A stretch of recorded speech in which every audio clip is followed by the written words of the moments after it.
د 14مې ناحیې اړوند له قلعه زمان خان څخه تر کابل جلال آباد سړک پورې د نښلونکي سړک لومړۍ طبقه قیرچاره بشپړه شوې او ټاکل شوې ده چې دویمه طبقه قیرچارې هم ډیر ژر پیل شي. د سړک جوړولو په دې پروژه کې چې 1615 متره اوږدوالی او 10 متره سور لري، د 201 مترو په اوږدوالي 1.15 مترو په سور او ژوروالي سره د یوه کانال د 11 او 15 مترو په اوږدوالي سره د 3 پلچکونو، د سړک غاړې لښتیو، ګلدانونو، پلیو لارو او د کابل سیند د پاسه د موټرو د اساسي پله جوړول، د څراغونو نصبول او په سړک د کرښو اچول هم شامل دي. طبقه د بندر نن بشپړه شوه او د ویرنګ لپاره راتلونکي اونۍ ان شاء الله پلان لرو چې هغه مقدماتي د کوالټي ټیسټونه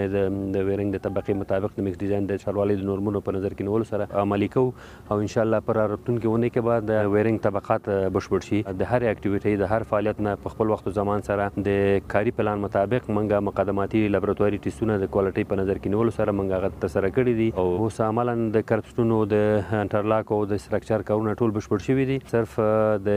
انټرلاکو نصبول پاتې او د کانکریټ اچول د بایسکل راو ساحه پاتې. د دې پروژې په بشپړېدو سره به د سیمې د اوسیدونکو ټولنیزې او ترانسپورتي ستونزې هوارې شي. به نهایت مشکلات این منطقه بسیار زیاد بود ولی حال خدا را شکر این سرک اعمار شده و بسیار خوشحال هستیم که انشالله این سرک افتتاح شود و بهره برداری برسه. تشکری خاص میکنیم از شهروالی محترم کابل، واقعا زحمت میکشن و شب و روز در تلاش ازی هستن که همین شهروندان ما در سهولت و در آرامش به سر ببرن.